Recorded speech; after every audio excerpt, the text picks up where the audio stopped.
So I would love to hear how, how you are doing. Just see what's happening and open to any questions that you have. Well, I'll just briefly share that part of the um, the absolute joy, the absolute inspired joy for sharing all these classes is to support people accessing these layers of consciousness within themselves, and that as we open through them, we discover more and more of who and what we are. We experience ourselves more and more exquisitely in both union with Source, union as Source, and again, the exquisite refining of that self-discovery and the embodiment of the unique expression of that infinite Source self. Opening in through layers that are, how do I say this?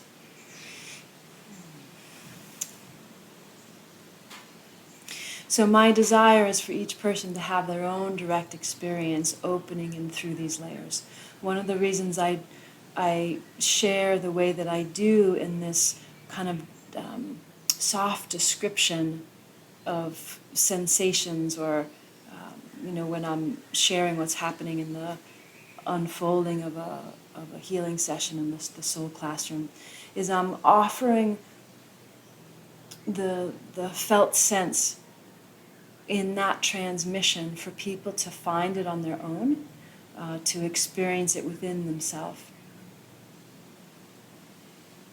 And that I'm not wanting to share too much with words to get the mind engaged, so that there's a natural trajectory that each person unfolds in through themselves to open through all those layers. So in session 4, you briefly mentioned Kundalini. You mentioned that we can feel the flow of Kundalini in the core flow. I'm just wondering if you wouldn't mind sharing some of your own experience with Kundalini and your sense of the role it plays in the awakening process. Mm-hmm. I would love to hear you talk about that. My experience of my Kundalini opening was gorgeous, and I hadn't studied anything about it. I haven't studied, like, this is all just from my direct experience. And sometimes words will appear because it's the right word for what's happening, but I don't have all the background for why what that word fully means. So when my Kundalini opened, I had been at I don't even know what to call it, like a sacred dance container where you can go into trance. No drugs, no plant medicines, no nothing. This is just how we're made. And for me, at the time, this was an event that would happen once a year. And so I'll actually share a little bit more here, because it's relevant to the uniqueness of each of our paths, and that your path, everyone's path, is going to be as unique as what I'm about to share. So I would have my own meditation practice and on my own, and then once a year this amazing event would happen, and people would go into trance. And usually people wouldn't go into trance until the fourth night, till they had been sleep deprived and dancing to drumming all night. And I realized that I had been holding back from going into trance the whole year when I was dancing. And that the trance for me, the trance dancing, was the embodiment of those awakened states in through the nervous system for me. And so I went into trance the first night of dancing, and in all that, what happens is the mind lets go and the system lets go of control of the body. So it's a deeper level of surrender where you're actually surrendering the whole physicality. And in that, a different aspect of consciousness takes over, and the body works out material in through the nervous system, in through the body, in a way that wasn't happening in the meditations. This is also why I'm so focused on the embodiment piece, because there's ways that my system has integrated, and I work with my guides and the stunning consciousness that gathers to support this work. And that it's all about the embodiment piece, to bring that in through the nervous system and the tissues and the cells and the DNA and the molecules. Like that, I'm very conscious of that happening. And so in the beginning, the dancing was the once a year event that I would go to have this massive integration occur. And during those, the body can go into positions it can't normally go into because of all the energy moving through. And there was, my body was going through really wild positions after all of the moving. I don't know if you wanted this much information, but it's what's coming out. So, so I had, at some point, the body can't stay up any longer, standing, so it ends up, going to the ground, and there are people supporting, so there's support, having the wild movements in the body, have the body shift from standing to being on the ground. And I was in a position with my back on the ground, with my bottom, my pelvis and my tailbone touching the ground, and my back arched all the way so that the top of my head was actually also on the ground. I don't do yoga, I can't do this, even remotely. And my body was in that position, and all this energy was moving through and flushing through. And then I shifted over into the fetal position or child's pose, and there was a rush of energy that then went all the way down through to the kidney points and the bottoms of my feet. And that was when the awareness came, oh, my kundalini just opened. And it grounded all the way down through the bottoms of my feet and into the ground, and was open all the way through the top. So so for me, and it was a kind of a dramatic movement. And around that whole time period, before and after, I'd be in meditation and I'd have these movements, or where my head would go back and energy would flush up or flush down. And so for me, the way I experience the Kundalini is that when there's a rush of a movement because there's a block, or there's something that's constricted that needs to open, that's when I feel the Kundalini in a movement to create flow. And that in general, my sense is it's funny, what would I say?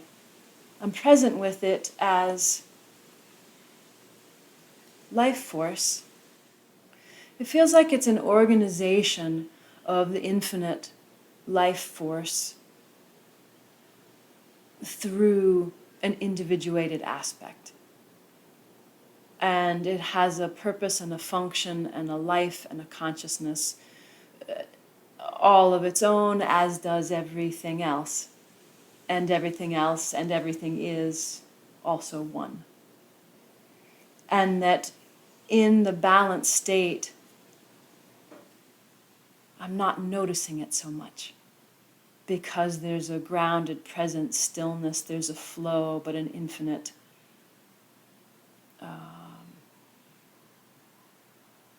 it's like in balance or in homeostasis. Maybe that's the right word. So I don't notice it so much because it's just a lived aspect of embodiment and the organization of life force and flow and consciousness. Is there one single aspect of awakening that's common to everyone? It's like I'm looking for a milestone. I have these shifts, and I'm going, oh yeah, okay, this is it. But then it fades or something, you know. Yeah, there are definitely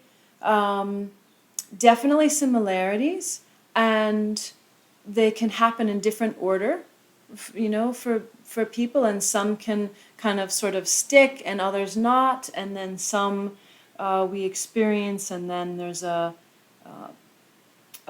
kind of movement back to meet the aspects that haven't opened through that experience yet. So it's useful to address this in this larger context, because we can have this idea that, oh, we lost it.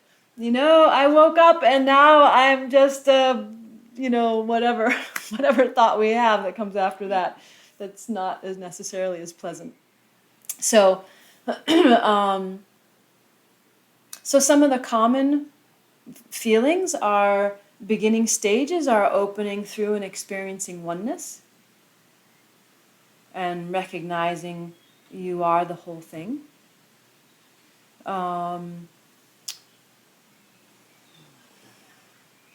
experience of not having a sense of self, or entering or experiencing the void,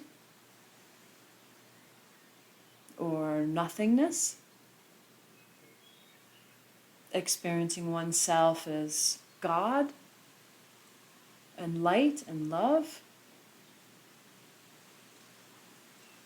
experiencing an infiniteness of being.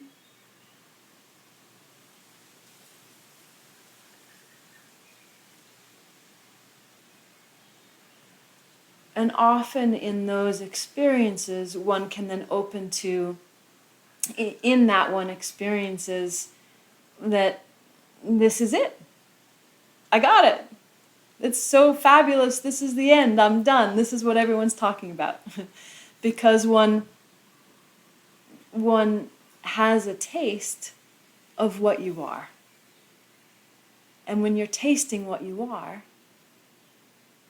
there's no beginning and there's no ending. There's just the totality of all that is.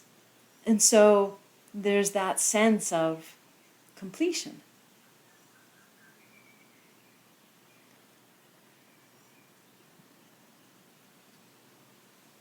So when consciousness then comes back into the game that it's playing,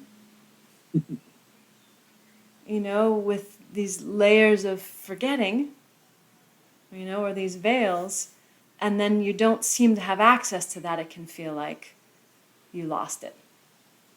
My experience has been a continual, an ongoing expansion, contraction, integration, all over the place. Right? That something can open and sustain, and then something else comes up, or another layer comes up, and then there's a contraction, and it's like consciousness just moving in that flow, in that fluidity, that rhythm of expanding and contracting. And that consciousness will do that as it continues to open to larger and larger aspects of itself, and then come back into places that are more contracted, or more, the aperture is more specifically focused, more narrowly focused, to then come in and then open again through. The other question was, is there anything necessary to know? I mean, it's like it's a knowing, but it's an intellectual I have an intellectual conception, and I've convinced myself intellectually that yes, there I can be awakened. You know. That's great. Because a lot of people don't have there's a disbelief, right? And Yeah. so you're like knowing that that that is possible in this lifetime is perfect. And the Yeah. other thing that's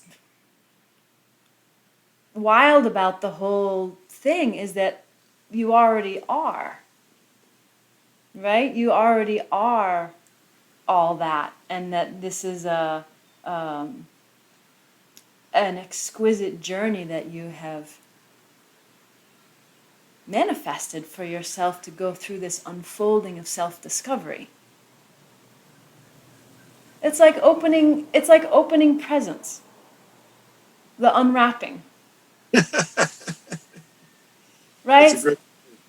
Yeah, so each of us are like a birthday present to ourself, of oneness, wrapping ourselves up in these layers of exquisiteness to unfold ourselves back into remembering, back into the wholeness of what we are. But on the journey back, we learn things, we explore things, we have adventures. There's an exquisite love exchange that's happening through each of those interactions. And so knowing that you are already stunningly awake, and knowing that you're a gift and a present to yourself, and that your journey is a divine unwrapping of the gift of yourself to yourself. So that would be one thing. And then I'd also say knowing that it's safe. Because in these adventures and these journeys, we have experiences that don't feel safe. And the bodies don't last as their individuated form for eons, right? We are our lifetimes have in these bodies have a limit, and so that the sense of safety then has also become the fear around that and the instinct around that has been embedded in the nervous system in this lifetime, but also other lifetimes that gets carried over. So, which also, explains why, some people can be terrified of certain things, even though they never had something happen in this lifetime. It's like, so it's in the soul, right? But in that nervous system consciousness. So part of the surrendering through, for me, has also been surrendering through the nervous system, and that there was a phase when there was a opening through these details in the body, opening through the consciousness of the liver or the spleen or the heart or the esophagus or the pelvic bone, right? Like everything is consciousness. And in that surrendering through, then I came to the autonomic nervous system and meeting places where the body has memory of dying in multiple different ways and having to process the stress of that. And in that processing and meeting that over and over again, then the nervous system is more aligned with eternity than a human lifetime. So the fear goes away.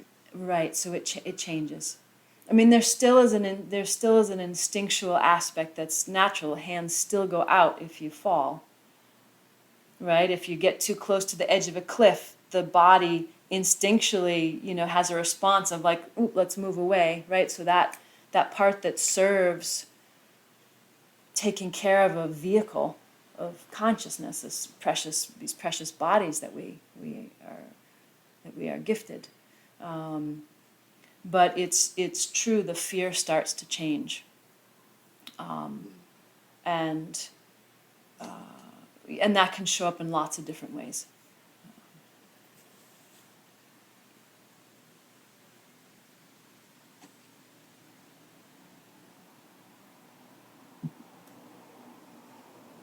Thank you. Yeah, you're so welcome. You're so welcome.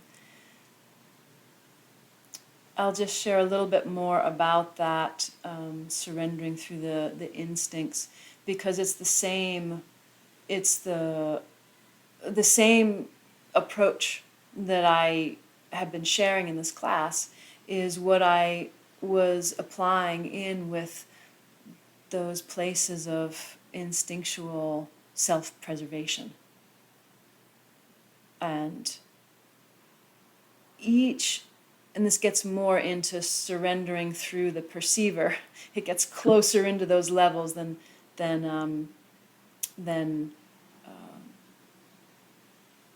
yeah. I mean, it hits that intense place. You know, all of usually our emotional material, if we track it back, will lead to something that actually feels life-threatening, which is why we can get triggered, or have a strong response. So when you start surrendering through some of the outer emotional layers, you can start to see that there are more emotional layers underneath those.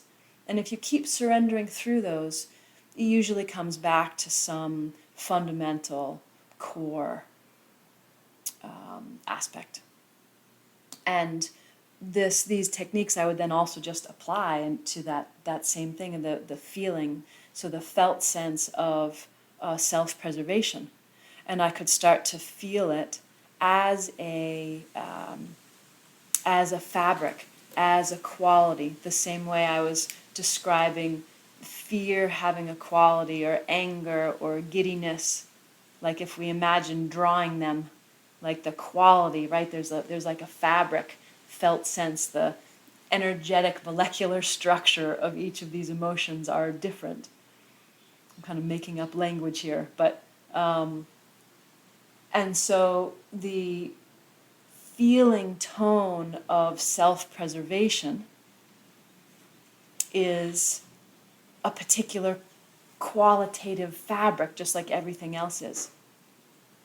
The other thing that is useful to share here, which brings it back to the AlcheME basics, is that in the body, where it's not only the emotional feeling, the way we relate to it and think about it, there are chemicals that are engaged in that process. And in that surrendering through, you can start to meet those levels of the chemicals and surrendering through that aspect. And so meeting the instinctual aspect of self-preservation also has strong chemical responses. And in that surrendering through, meeting that quality, setting the story aside, and this is where I say it, to recognize or know that you're safe. As long as you're not doing this out in the middle of the street with traffic, right, where it's not safe, right, where if you're on your meditation cushion at home, where it's safe to feel these things, right, then in the relative sense, then one can meet that sensation as just a sensation and set the thought aside. Okay, it feels like I'm going to die. I recognize that. Feels that way. Look around. I'm probably not going to die. Nothing's happening here, right? And then setting that thought aside, and then sitting with that feeling and surrendering in through that. And see what happens. So this is the place where these techniques of focus and surrender can continually deepen the self-discovery into larger and larger aspects of embodiment and self-realization. So you're using focus. You're focusing on the emotion or whatever's coming up. That's the focus. The It depends on what it is what's coming up. It could be a sensation, it could be the emotion, it could be however you want to name whatever is presenting itself. But it's not necessary, really not necessary to name it. You just feel it. Is that what it is? Yeah, you don't have to name it. That's right. That's right. My level of precision is here because I'm here to teach and share. Right? So like that, high acuity refinement is here for service and teaching. You don't have to see in this detail at all. At all. So it's not like you don't have to say, oh, that's a chemical response coming up, or that's a emotional response, or that's Correct. I You don't need to do that. It's you resting in the full presence of what you are, resting with whatever is fully present, with a sincere focus and surrendering back in through the unknown from which that arises from. Well, I wasn't thinking of this before, but when you start talking about safety and fear, it reminded me that something that comes up a lot with friends who are energetically sensitive, and they talk about protection. And so I'm just really curious what your experience has been with that. And that's something doesn't resonate with me, but just curious. Well, what I'd like to share about that is that when we are resting in our resting is what we are. There's a intrinsic integrity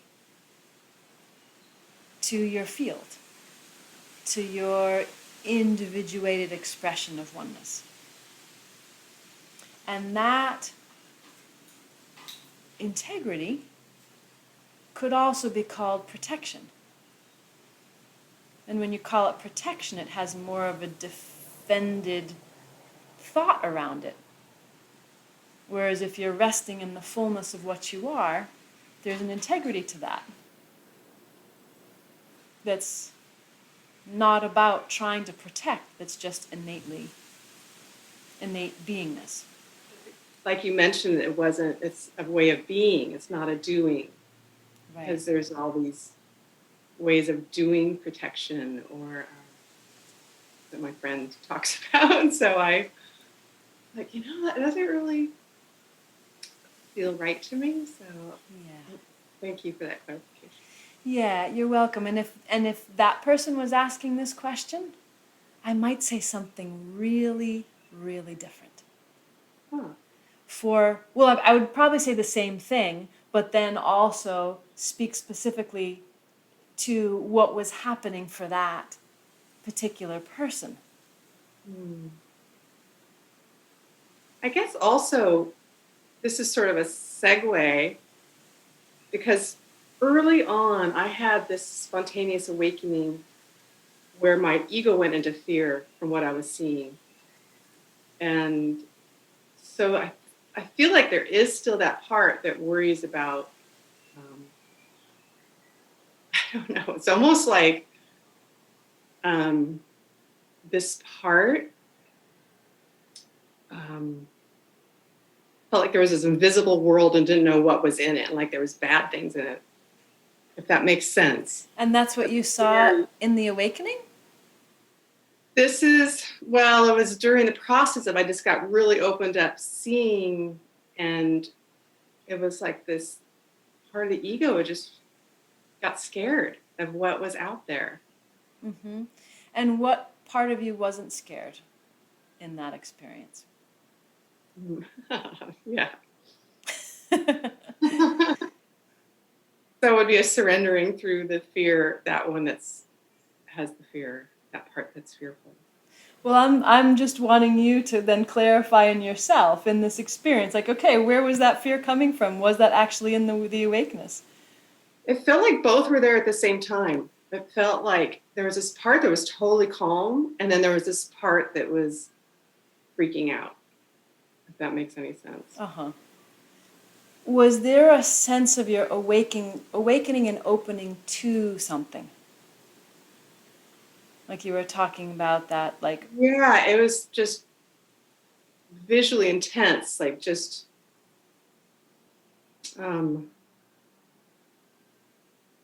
it was, I think lack of control was in there. It felt like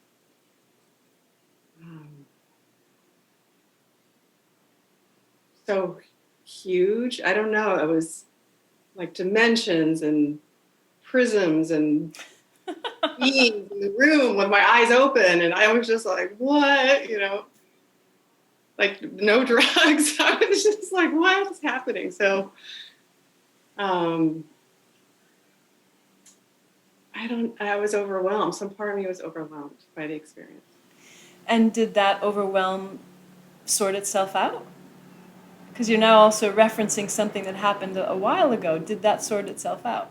I don't think a certain, I think there's a part that's afraid to open up, and that will happen again. Ah, okay. So this is useful, right? to come to that. Well, I can offer from my own experience that opening up through all those layers and seeing all the dimensions and all the prisms and all the blah, blah, blah wildness that's going on, you can open to all that and rest in that inner divine integrity, and it's no problem. That's reassuring. Right? And it's from my opening through all of that that I can sit here and offer what I offer. Yeah.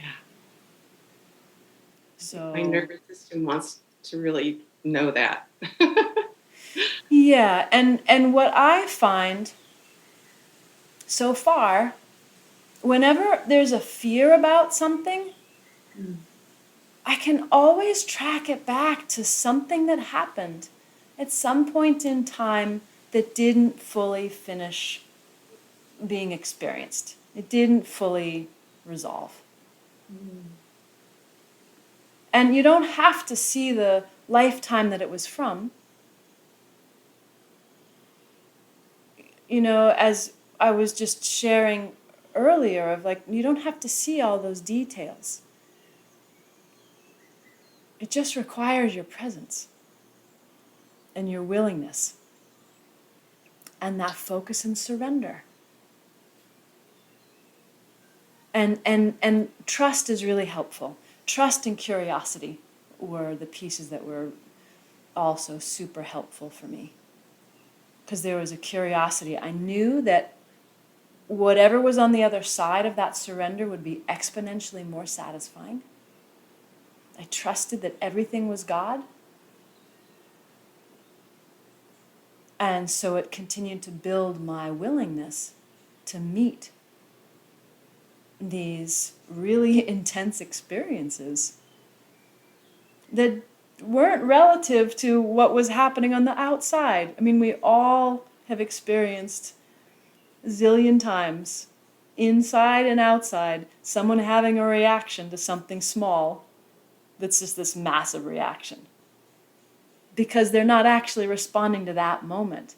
That moment is tapping into, touching something much deeper that was probably life-threatening at some point in time. And so this massive response happens.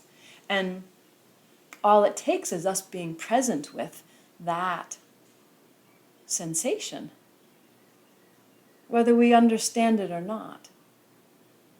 And to meet it, give space for it. And for me in this practice, there's a surrendering in through it, back from which it comes as part of this practice. Sometimes being present, things will just sort of open, unfold, and soften.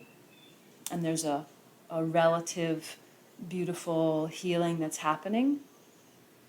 And then when it keeps coming back from different circumstances, seemingly, there's a deeper root.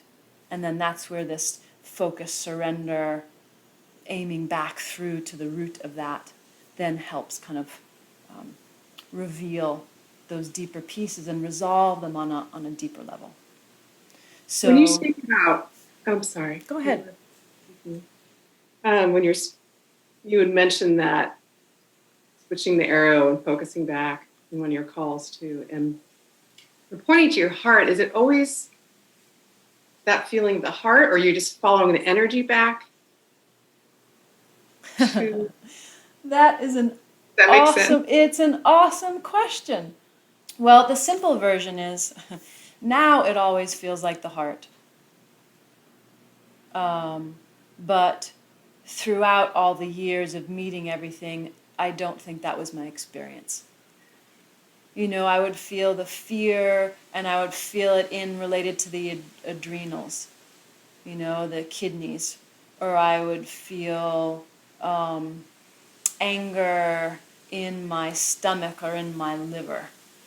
Or I would feel, you know, a knife stabbed in my back, right? I was feeling more of the soul, the etheric, energetic consciousness of the body and where those things had been stored either in this lifetime or another lifetime on the soul. And now I'm functioning from a different level of consciousness where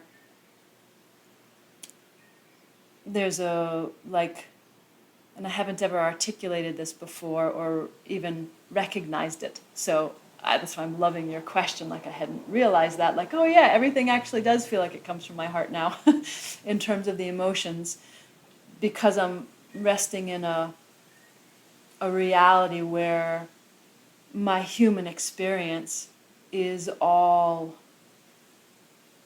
love, is all loved.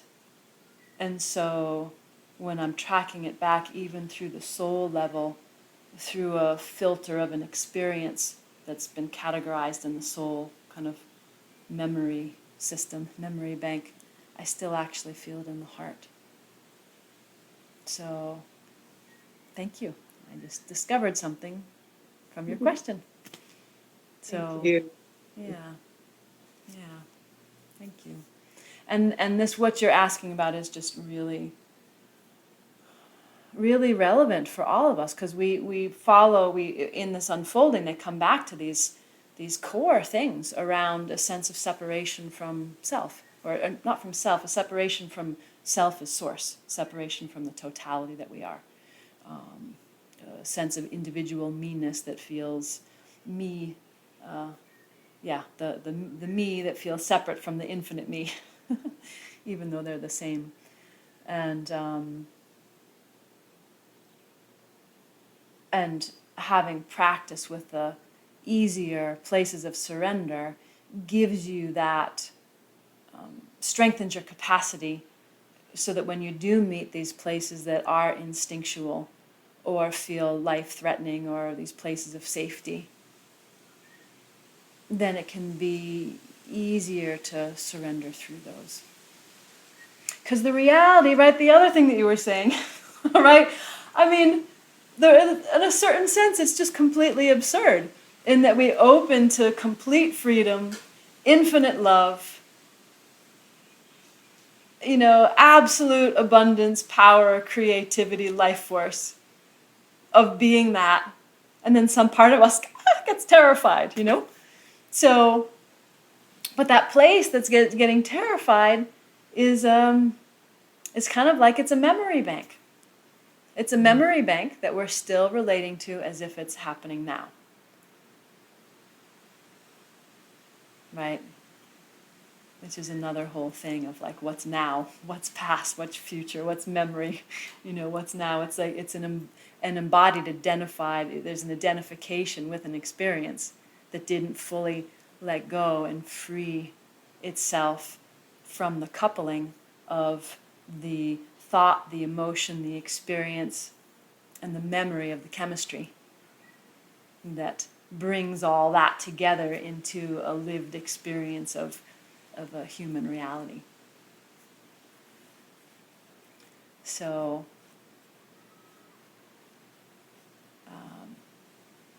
yeah, so this, and again, you don't have to know all this stuff, because we're actually made to experience and then have a resolution.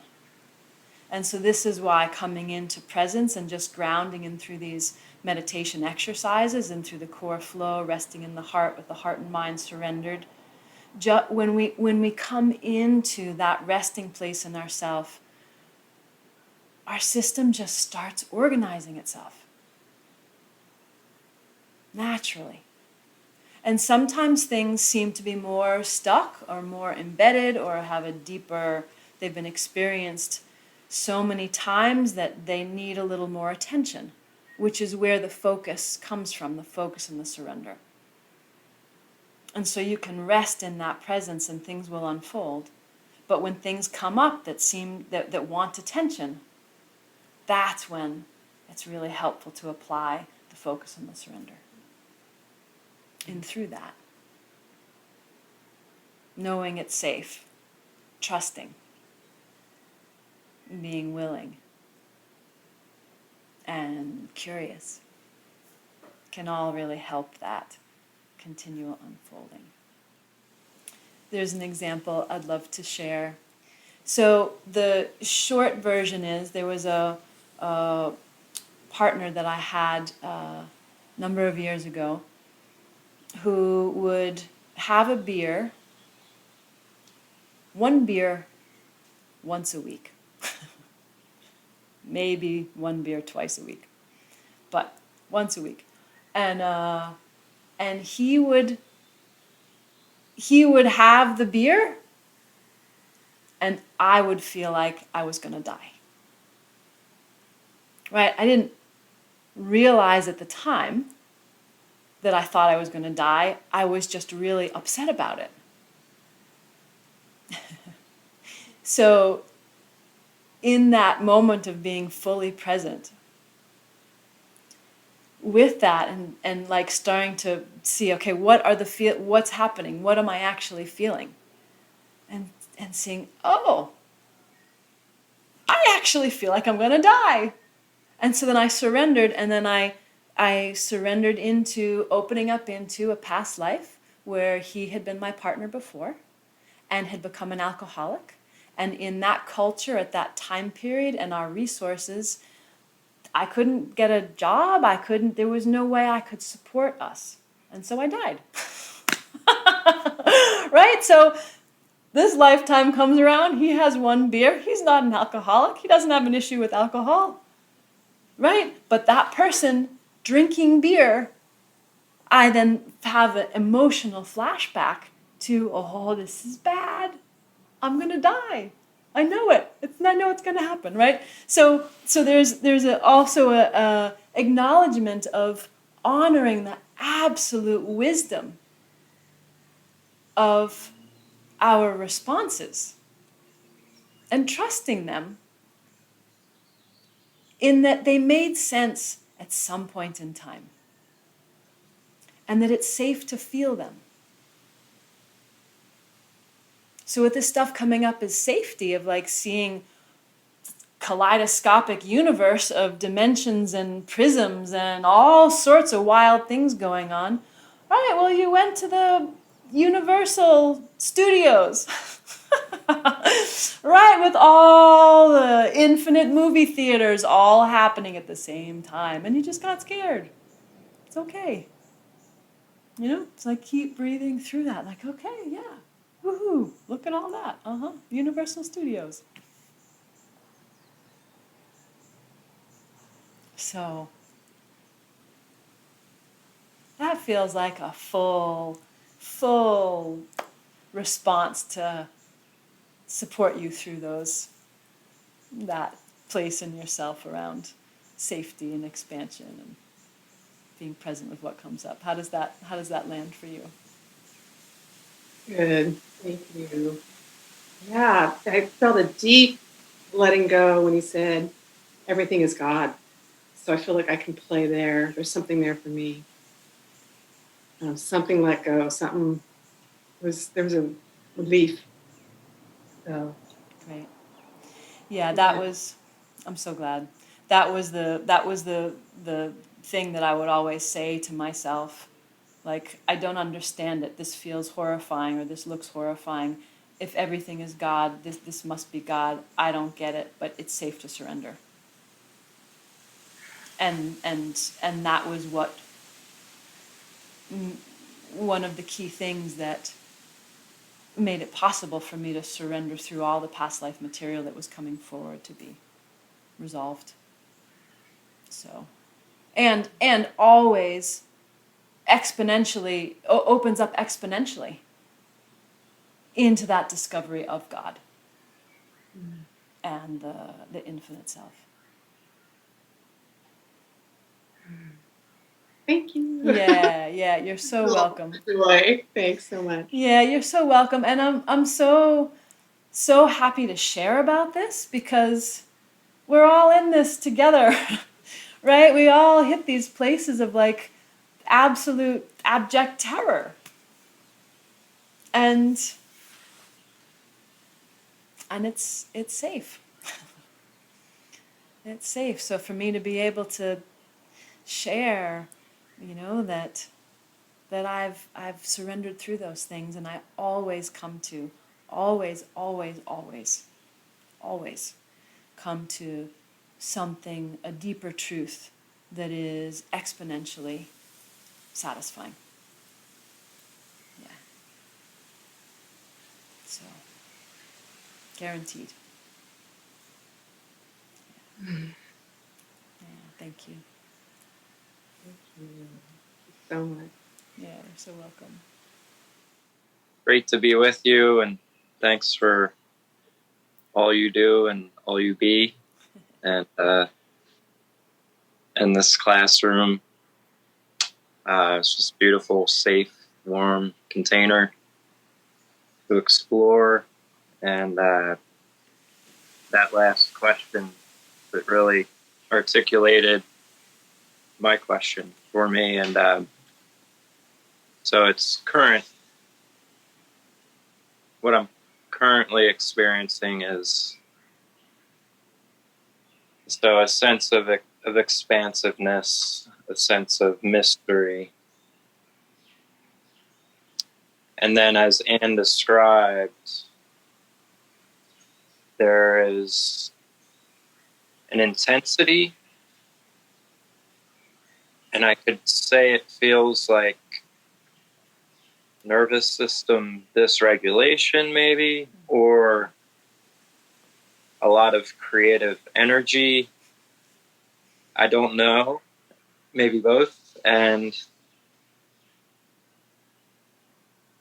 that seems to be my divine wrestling match lately. And I noticed with myself the tendency to apply some of these practices and tools is sort of secretly, I don't want to feel it because it's uncomfortable.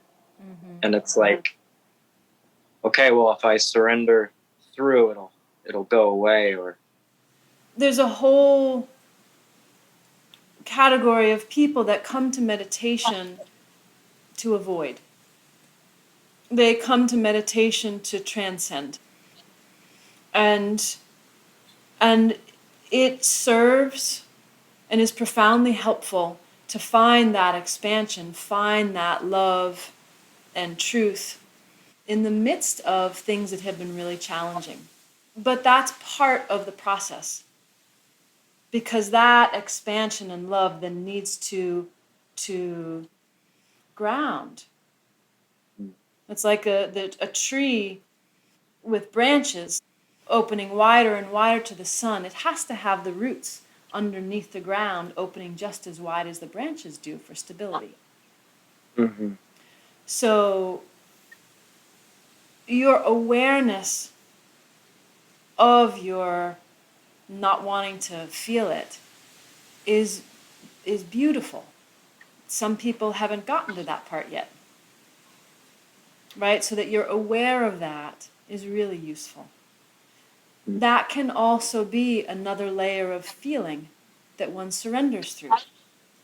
There was a whole stage when I would then feel resistance.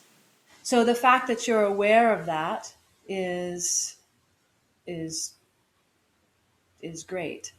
And then it just creates a new layer to notice these sensations, or these experiences, and there were actually others that came through as well. There was the unbearable. I spoke about that in class. Oh, endless, bottomless, and all that's happening is we're believing. We're believing the felt sense. We're believing the experience that we're creating. We're believing it as real. It's like where you fall into the painting and then you kind of believe the whole thing that's happening. So there was another piece I wanted to share too.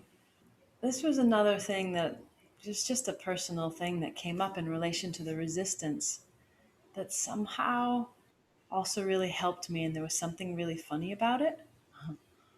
In that I realized that as I was resisting, like my resistance was somehow as if to protect me or to keep me from seeing something or feeling something. But I realized that my resistance was the exact amount of resistance needed for what was on the other side. So I was calibrating exactly to what was on the other side, which meant I already knew what was on the other side. So there was a way in which I was like busting through these layers of the game, like, oh, girlfriend, you're already in cahoots 100% with what's on the other side, in the idea that you're resisting. And that also was then another way that the game had a new opening to then navigate any resistance of like, all right, give it up, girlfriend. It's a game. It's a joke. You're creating this thing when you already actually know what's on the other side. So if you already know what's on the other side and I feel comfortable, then I can just open to what's on the other side. I don't have to. I can still keep my comfort, in that self revealing. I'll offer a couple more kind of tips to this inner terrain.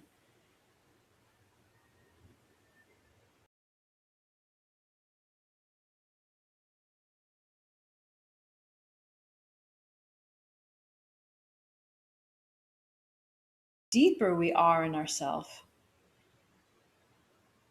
the less identified we are with the story, it can be easier to have it unfold.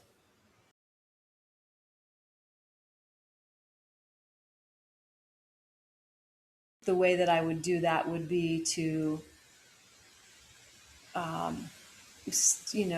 trust that this must be God, set the story aside, allow myself to just feel the feeling without the story, feel the sensation without the story.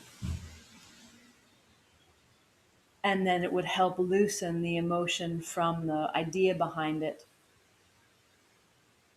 and the physical sensation, to loosen that weave of the tapestry, loosen that weave of the story, to create more spaciousness, more infiniteness, to then open through and then breathe through and allow the releasing, allow the feeling, and allow the innate resolution that occurs in the fullness of presence.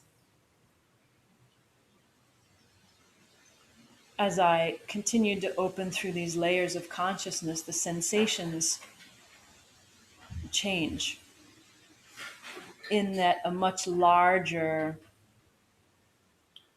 amount of material is being met at once.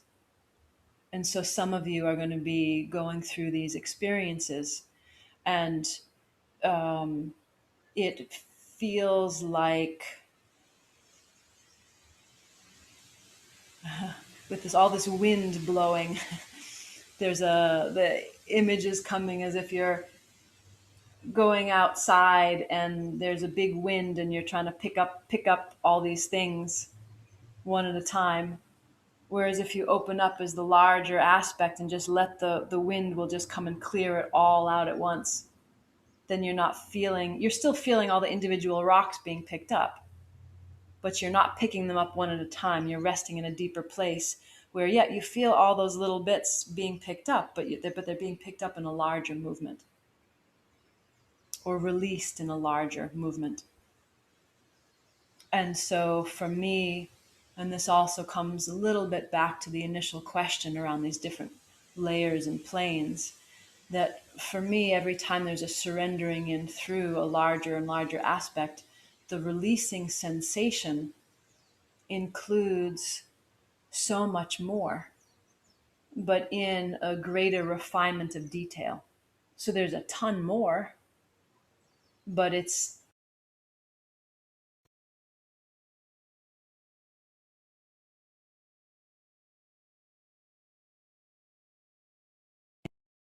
the deepest place that we can rest in ourselves, the easier it is to then rest in that surrender and allow the sensation of the movement and the releasing of all of these aspects.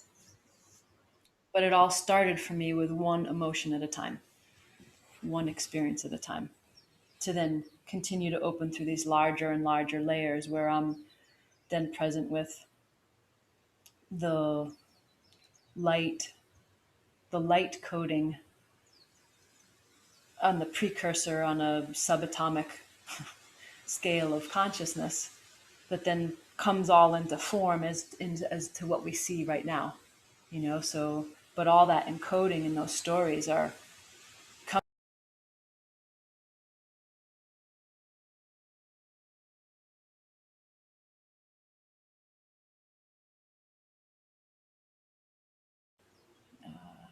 just an incredible opportunity to be alive right now and be able to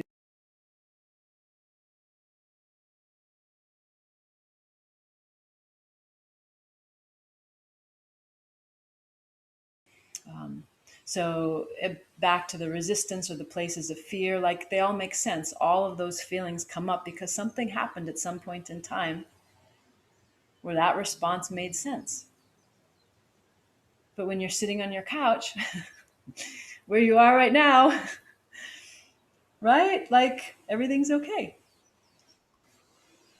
So it can then be safe to just let those things move through the nervous system. Oh, there was one other thing I wanted to share too that came forward. That trance dancing for me, that those movements of the body and the nervous system and the spine, which is also what the Kundalini is doing when people have those Kundalini movements or the shaking or the arching, and it's the autonomic nervous system clearing, and there's a practice. I'm not positive what it's called. It's like trigger release therapy, or there's maybe if you just do use a search engine for shaking release therapy or something like that. It's a way to fatigue a muscle so that it starts to go into that shaking movement when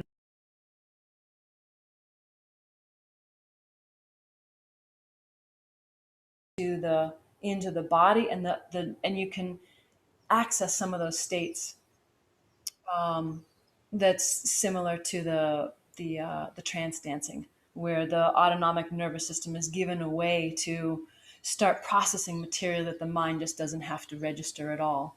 So and I wouldn't necessarily suggest this for everybody, But the way you were speaking in the beginning about how the dysregulated nervous system, right? Like that place where the nervous system is just handling a lot, it's processing a lot and feeling kind of overwhelmed, that perhaps that might be useful for you. Um, you know, and in general, I might then also suggest exercising, you know, ways that allows the body to really move things through physically. You know, exercising and then taking a bath, right? To allow the the vigorous activity of the that aspect of the nervous system, and then to engage the safe, calm, rested aspect of the nervous system, the sympathetic and parasympathetic. Um, and to be conscious of when you're doing that, of like, yeah, this is a place to get that movement, the heavy breathing, the running, the heavy lifting, whatever it is, engaging the whole movement of that aspect, to then let it come back into the soft, receptive safety. It's okay. So those three things I would recommend for you, and see if they resonate with you to support moving through that nervous system material. Yeah, yeah, you're so welcome. Was there anything else there, or does that feel like it's okay? Great, great. Yeah, you're so welcome. You're so welcome. Yeah, thank you for your question. Yeah, these questions are so beautiful. It's um, you know, brings a lot of what you've been learning into that, the real life experiences. So these questions are great. In the last conversation you were having, question came up: is it our stories that are keeping us from being awake, or or is it well, is it karma and the stories? Is karma keeping us from being awake, or uh, is it just our stories? I guess that's the question. I would say that we are in a divine awakening because it's time for a divine awakening. And that in this gorgeous unfolding and gift unwrapping, that we are unwrapping the stories and the karma in this self discovery process at this point in time in the history of humanity and the universe, and how we as the totality are unfolding ourselves. So that it's not that something is keeping us from awakeness, it's that this is how we are choosing to experience our self discovery at this phase in existence. And so butterflies or caterpillars go into the cocoon and turn into jello, and then they turn into a butterfly.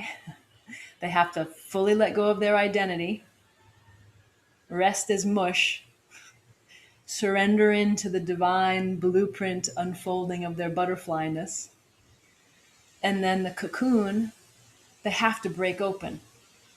If you open the cocoon for a butterfly, it won't survive because it has to have a certain muscle development in that opening to then actually be able to fly when it gets out of the cocoon. So we could speak about awakening as any of these different stages, and that it's perfect by design. And so your karma is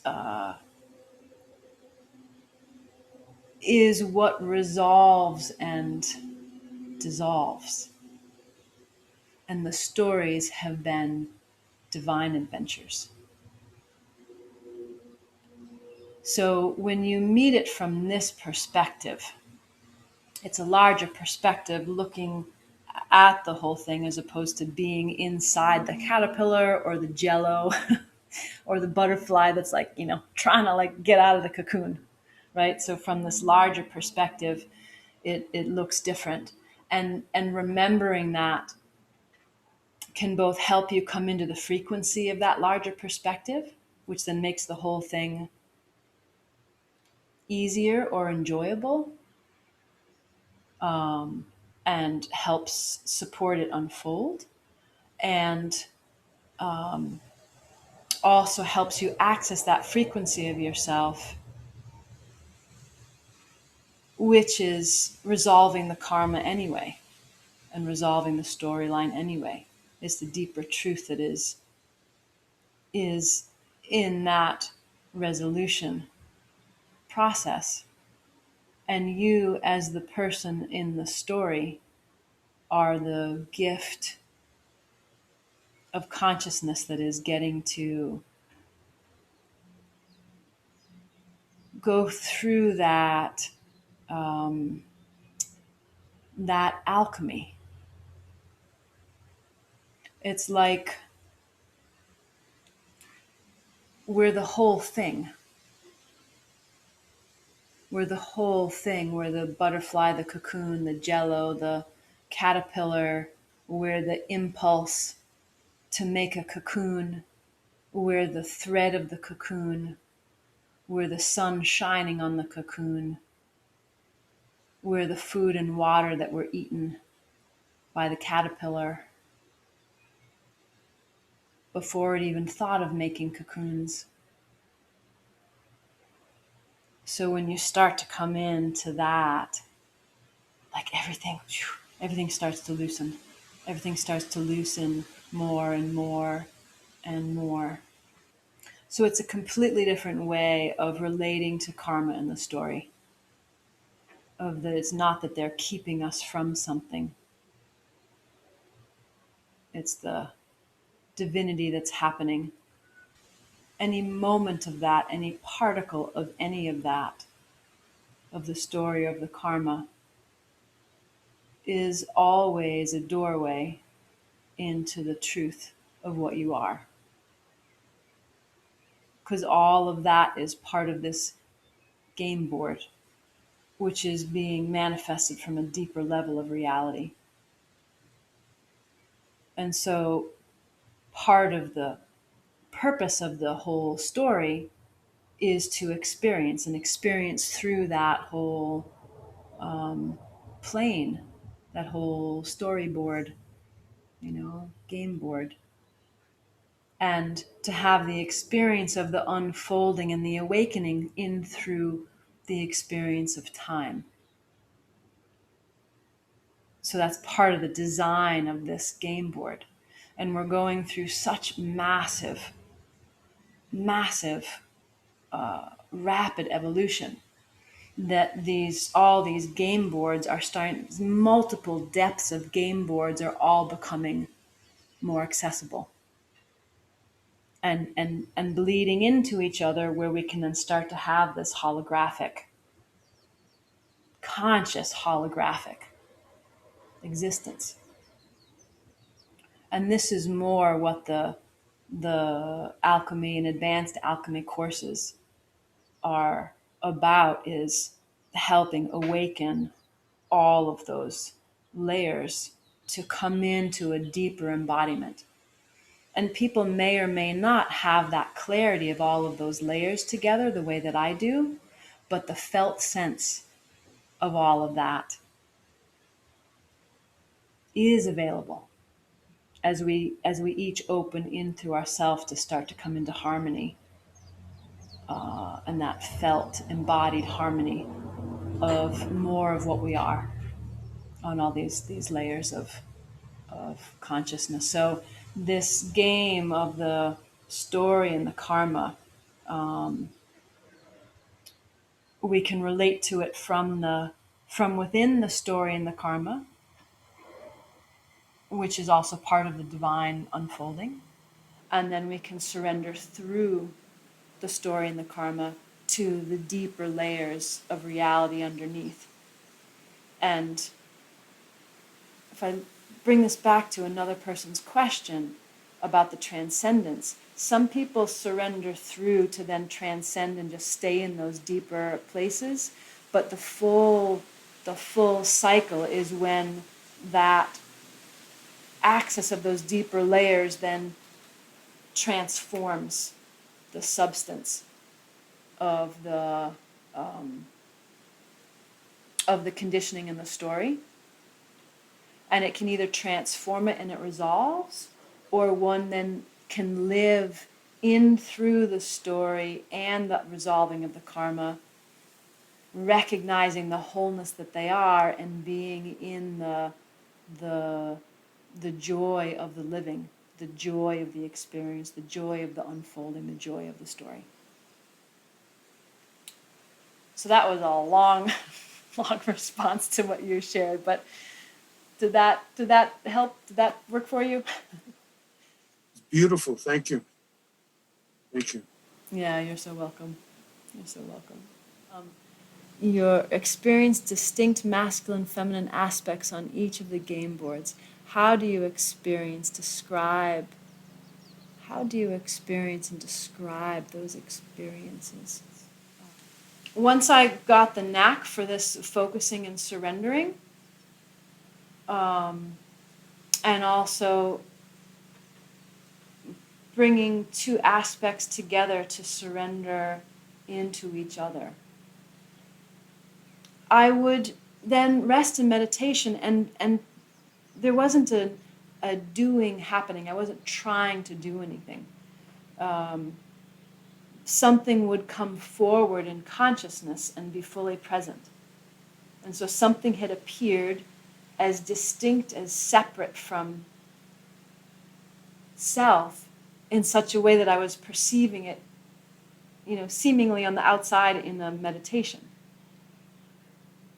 And so in that, this curiosity and interest of, oh, okay, well, let me, why is this showing up? What is this? Let me surrender through it. And there would be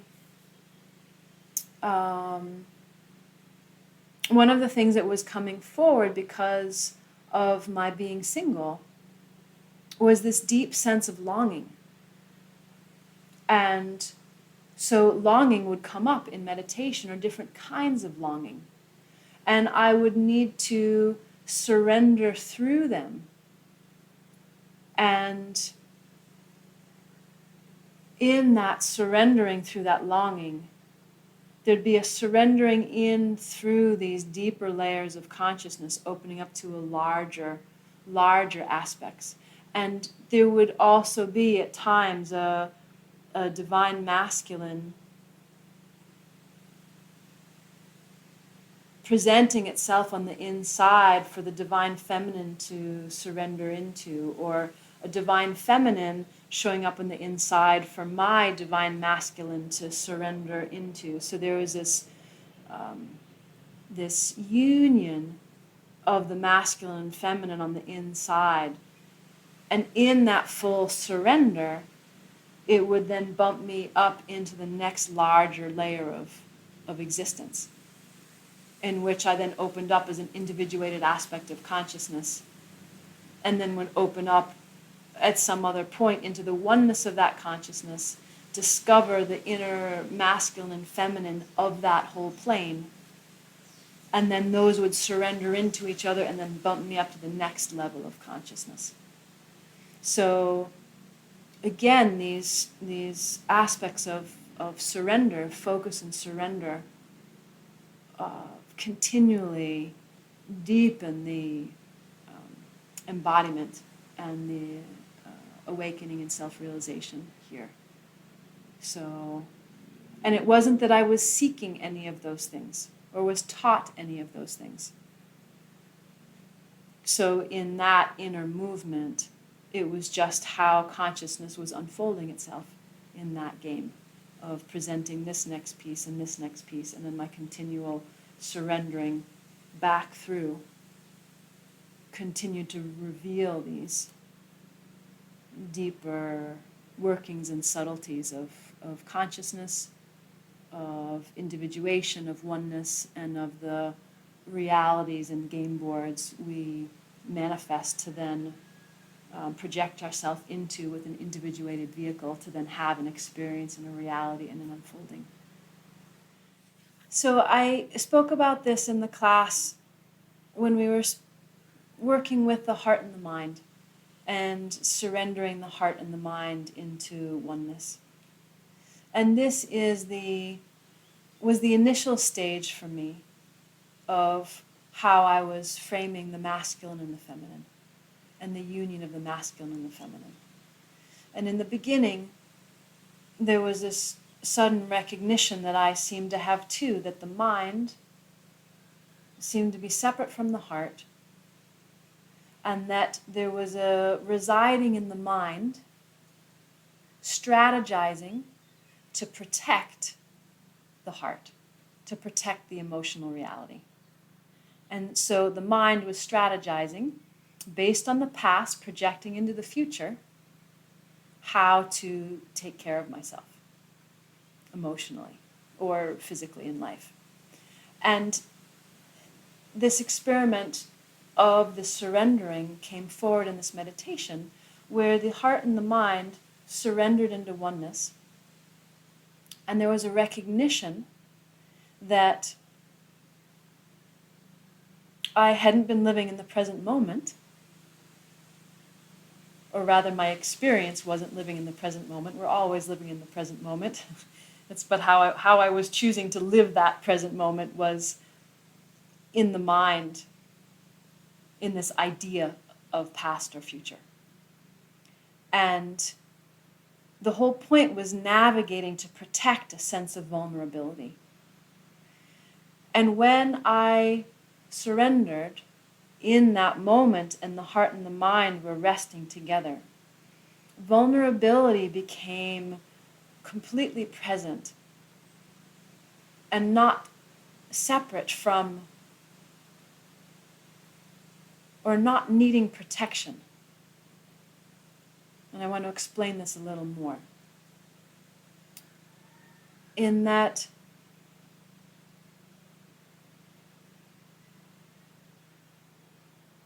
I discovered that in resting together in that union, and I was relating to it as the mind being masculine and the heart being feminine, the natural movement of that masculine protecting the feminine. And ultimately, it all breaks down because the feminine also protects. It's not like we're not the whole thing.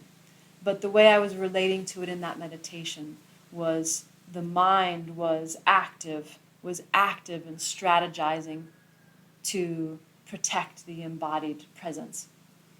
And that in that collapsing into each other, the vulnerability was present, but in a way that didn't feel like it needed protection. Beingness rested as the present moment. And the way I would relate to something in the external world in interactions was that in the present moment, if I suddenly felt something, as opposed to retracting and pulling over it and withdrawing and not saying something or becoming defensive or being aggressive or any movement like that, there was just the open, vulnerable heart that said, oh, what you just said, I feel this way in relation to what was just said. And then a dialogue would happen, and that the quote-unquote protection actually came from resting as the present vulnerability, which then wasn't experienced as vulnerable. Vulnerability then became embodied, powerful presence and love of being. So this was the first union of those aspects, which produced a phenomenal result in terms of my life and interfacing with the world.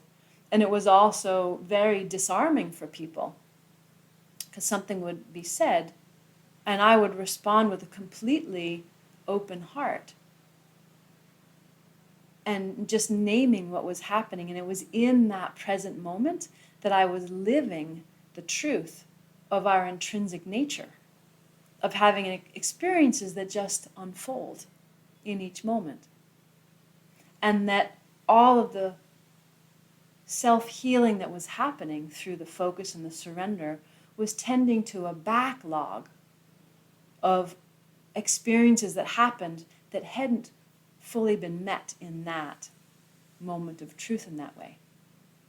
And so that I was basically tending to a history of identification of experiences that were felt and remembered and believed and identified with, that wanted to come forward into that truth. And so I want to just name this initial phase of the process and what it has led to, and speak about the benefits of that and the groundedness of that experience and how this can apply in your life. And in that full embodied presence, then the system would just start to tend to all of the other things and also tend to the current moment. And the sense of needing protection was, everything just changed. Everything changed. The way it was relating to the story I was speaking about with the meridians is that when I was studying shiatsu,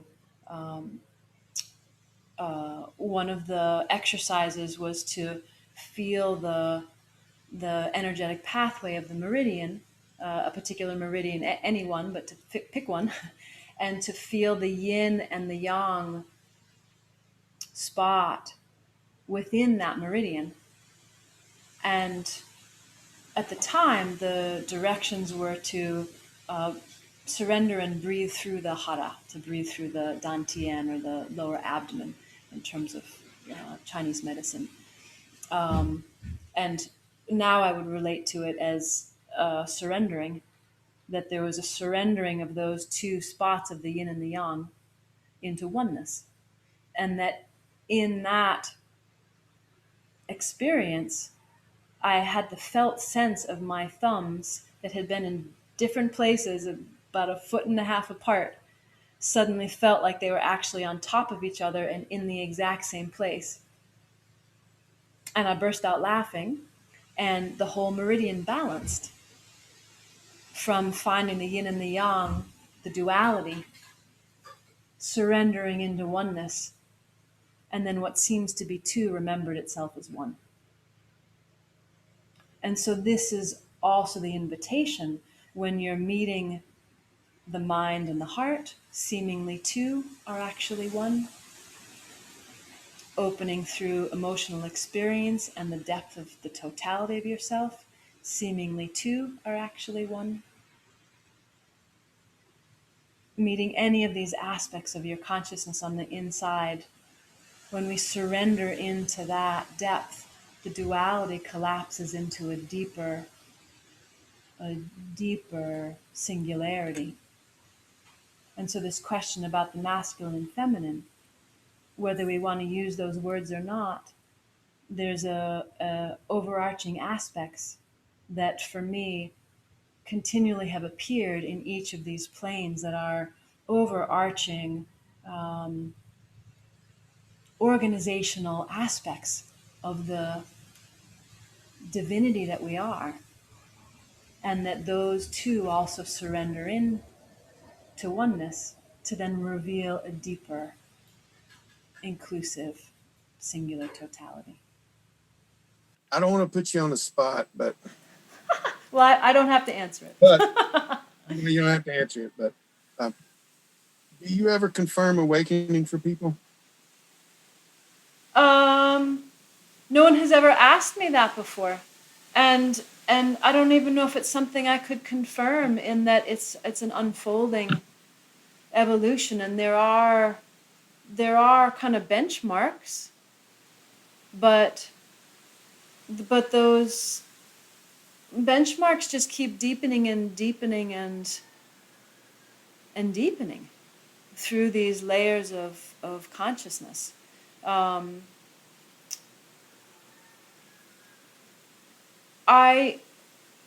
Let me name my benchmarks. Let me name some of the few things I've experienced or that are part of what's present here, that, and maybe that will somehow be useful, and this will,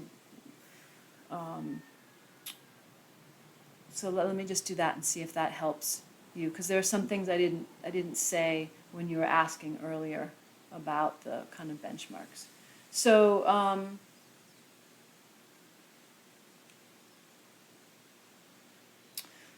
and I spoke about this in class actually, but one of the key places for me, that was in some ways the most dramatic, is that full sense of completely letting go of the sense of self, completely letting go of identity, completely letting go of the I am. There'd been a surrendering through into the infinite I am. So the individuated sense of self had opened up through a oneness of I am of all existence. But then that itself, there was then awareness of that. Awareness of the I amness of everything. Which then meant it could be surrendered. Which meant there was something deeper than that. And that surrender, for me, felt like the benchmark for myself that felt different than anything else. And that the unfolding continues. It's not like the game is up in a way.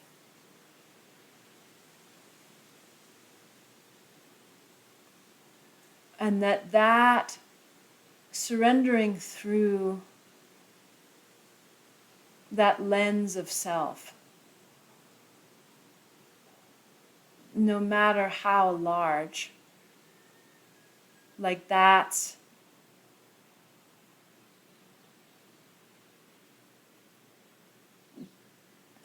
that complete letting go, that willingness, where your orientation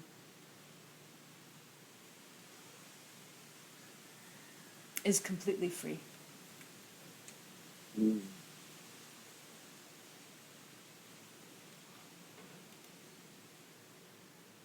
And in the lived embodiment of that,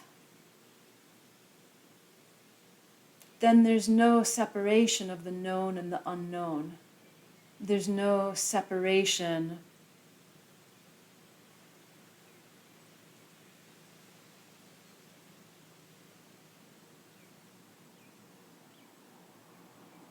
and there's relative reference points. So every time I'm quiet and listening,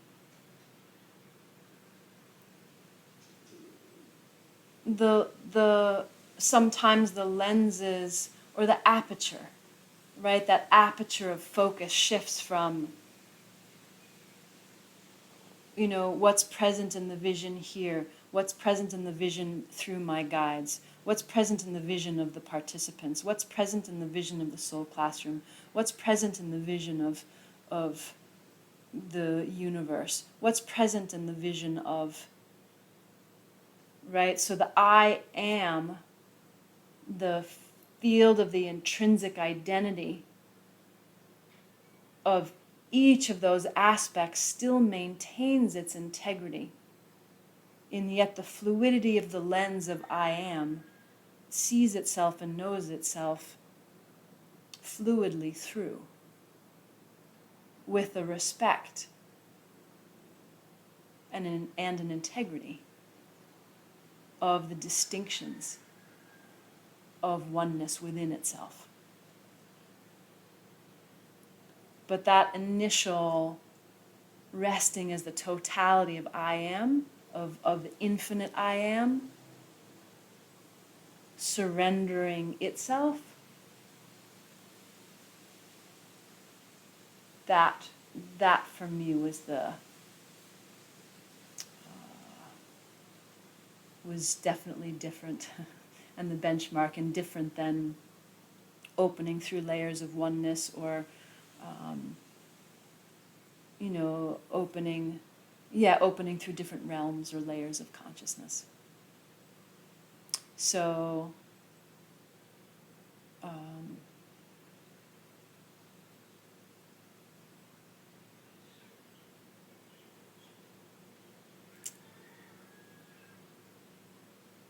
and all of this play is then the exquisiteness of divine unfolding and self-exploration and love and delight.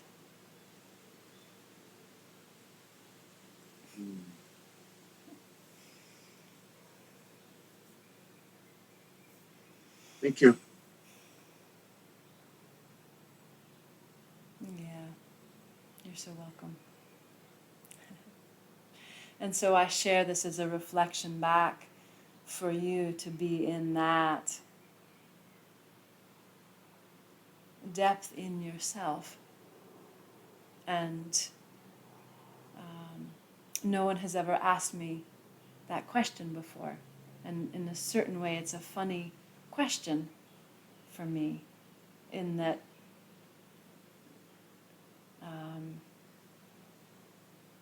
we are this already. But I could also see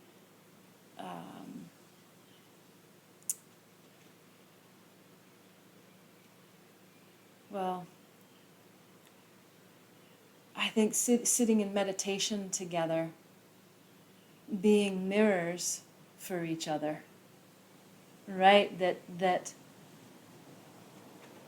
if that wanted to happen, even though it doesn't quite make sense for me to do that, or for that question, but I could also see sitting in meditation together, being mirrors, the totality reflecting itself back and forth, would maybe then serve in that self-reflection that is ultimately being asked in your question.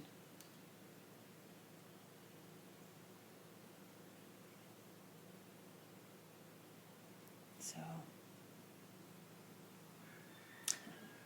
thank you. Your questions are spectacular. Will you be doing more of the same live classes for the AlcheME series in the future, for those who might be unable to make it in the upcoming live one? Okay, so this is a great question. The classes are not repeated. Yeah, so in response to this question, each class has a unique set of transmissions that are progressive and build on themselves.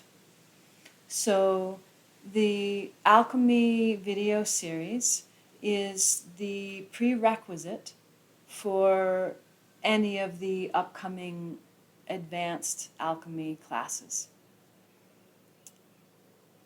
There will only be one prerequisite. So if you miss this upcoming live advanced AlcheME that starts in March on the 18th, you will be able to take that one as a video series later. And if you do the AlcheME videos, you'll be able to take the next live advanced AlcheME in the future. I'm assuming that is going to be in the fall. So you can move forward that way. But if you want to do the next live class, you need to complete the video series of AlcheME, and you can do that because this happens on the soul level. You can do that in a shorter period of time. Ideally, maybe you would take longer to be with all those videos, but you don't have to, which is why I'm actually allowing it and having it be available, so that you can sit with those and allow those to come in, the transmissions to go in deeply and work in your dream time. Just go to bed each night in working with your enlightened self, working with yourself as source, working with the guides in the soul classroom to support the integration, so that so you have the inner scaffolding on the soul level that's needed to then come into the advanced classes. So and you'll have access to both the AlcheME series and the advanced AlcheME series for 6 months. So you'll have plenty of time to kind of keep working with those and playing with them. So that's how this whole schedule is working, and that it is also part of the plan that after a series of advanced courses, then I will offer some other kind of program for doing more specific topics. So there may be like a mastery level course on the union of the masculine and feminine, and then that is the focus, and we take that into deeper and deeper layers of consciousness, or different aspects that come forward, perhaps one on manifesting, or one on love, or like I don't fully know what they all are yet, but the only prerequisite is the AlcheME video series. Although for the mastery classes, we'll see how, as time goes, how many, if it may just be one advanced class is needed to get into the mastery ones, or maybe a number of the advanced ones will be needed to get into the mastery ones. We'll see how they unfold. So yeah, so it's super exciting for me in this, just being on this this growth edge of evolution that's happening so quickly, and to be able to it's a total joy for me to be able to teach in this way, and to teach on the soul level at the same time as teaching in the Zoom classroom. And in the AlcheME classes, what's happening is all the lessons are coming through the soul level, and then dovetail with the exercises that we're speaking about to continue to enhance and accelerate the integration in through our human consciousness and through our bodies in this lifetime. So I want to thank each of you for who are new to me, for being willing to jump into this AlcheME Basics class, and for being with a new way of learning, where we start the class with a meditation and not many words, to really support the depth of your receiving, and then to move from there into the exercise of what has actually happened. And so that when the mind actually gets the exercise, and the mind then practices, it has already succeeded. It has already successfully done the exercise. If I did it the other way around, the mind can tend to get caught up in am I getting this right? I don't know what that means. How do I do this? And by teaching in this way, it allows a multidimensional lesson plan to come through. It allows the consciousness to have much greater ease in actually accessing and implementing the exercises. So I would love any feedback that any of you have. If you want to share a testimonial in an email or make a little video testimonial, that would be fabulous, just to help let people know what's happening and what's available. Since the teaching style is so different, it's just helpful having other people hear what the experience is. So if you're willing to share that, that would be great.